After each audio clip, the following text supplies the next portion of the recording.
Mr. Sunday Michael, Uber driver.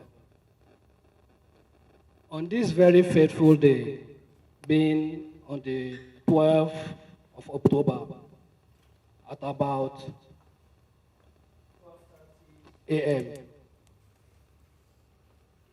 in the morning,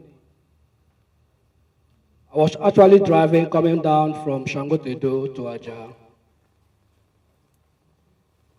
when this incident happened at Ebramadesaya traffic light. This young man drove and passed me. In less than 5 minutes, all we heard at that very particular spot, he ran into a privilege with a heavy sound. The sound comes as like a dynamite, boom. And that very particular spot, I was on a trip going to Mega Chicken. I was with a rider when this incident happened. At that very particular spot, I stopped. And the man was like, I should go and drop him first. Then I will now come back. I said, no, sir. Something just happened. Let's just check and know what is about happening or what just happened. I went down my car and I was checking. Nobody comes out from that car. I waited for about 5 minutes. Nobody comes out from that car. That was when I revised my car. By that particular time, there were some guys across the road, some touts, some Magboro, some boys like that, across the road. So I came out from my car. I went down to where this accident happened. The man also came down from my car. He was calling at me that he's going to report me for Uber if I did not go and drop him. I told the man, I will not go. Uber did not buy a vehicle for me.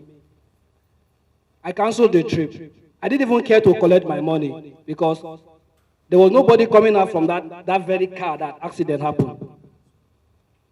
So I went close to the accident.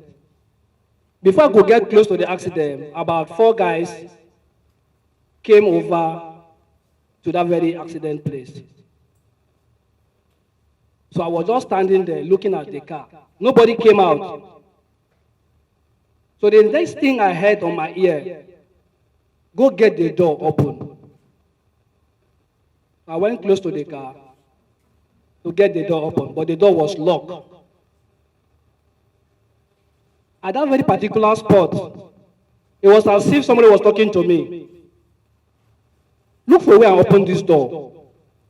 That same particular spot, the only thing that came to my head was breaking the windscreen, putting my hand in the windscreen, opening the door. And that was what I did. So by the time I opened the door, the guy was already on the steering, bleeding, choking up.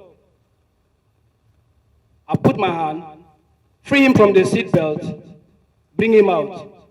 So when I brought him out, those guys, they were around that says, they were speaking Yoruba, making me to understand that they were among inside that car because they needed something because the car was a new car.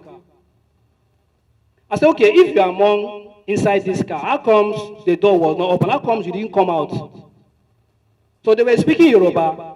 By that time, I saw a Android phone, iPhone, with a black box inside the car. So I quickly picked it up. I was with it. So I brought him out. He was on the floor. He was bleeding, nose, mouth, and he was bleeding. I felt bad. I felt broken because this young man he looks like my brother. So there was nothing I could do. People were just passing. Cars were just passing. So I was like, let's try and carry these guys to the nearby hospital. So nobody was answering me. It was just one guy who answered me. We raised him up to my car. I have to go and bring my car because I parked my car in front by the traffic light. I have to go and bring it back. I even removed his SIM card I put in my phone so I can seek number to call.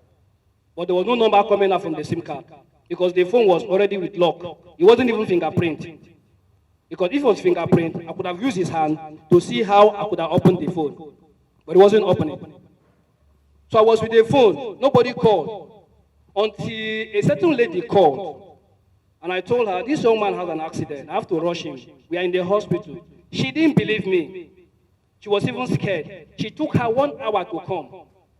So when she came, she fainted. I said, this is not a matter of fainted. If you are the brother, please start making call, because the doctors were like saying, he needs instant surgery, that we should take him out. So they didn't give him any injection apart from drip. They gave him a drip. So I was still there. I was scared because when I saw the guy, I was crying, I was heartbroken. I was like, what are we going to do? They said we should take him out to another hospital. They mentioned 2 hospitals, Evercare, and there is one hospital they mentioned at VGC. I told them I don't know that one, but I know Evercare. So they said I should take him out. And I'm pleading with them. This young man is bleeding. And in my car, it's already filled with blood because he wasn't sitting down. He was. I pleaded with them for ambulance. They refused. They said the ambulance is not working. That is bad. I was like, how can a standard hospital like this will not have ambulance? 2 ambulances in that matter, in the front of the hospital. I was pleading with them, and they were not minding me. So I became scared, because the Dr. Nala came out and told me he has about 90 minutes for him to survive. I was scared. That was when I brought out my phone. I did a video, because this is Nigeria. If I decide to take that boy away from that hospital to Evercare, he now died in my car, it would be something else. So I needed evidence for myself. So I did the video in the hospital. By that time, when we brought this guy, he was still on the chair. They didn't even give him a bed to lie. Yes, they didn't give him a bed to lie. He was still in the chair, where they gave him a drip. At that particular time, they now brought a machine and put in his mouth. It looks like a straw in the mouth, but it's a machine that sucks blood, because the blood will become thicker. It wasn't light again. So it wasn't breathing again the way it was breathing before. So they were trying to see how they could suck the blood from his mouth with that machine. So I was still begging them.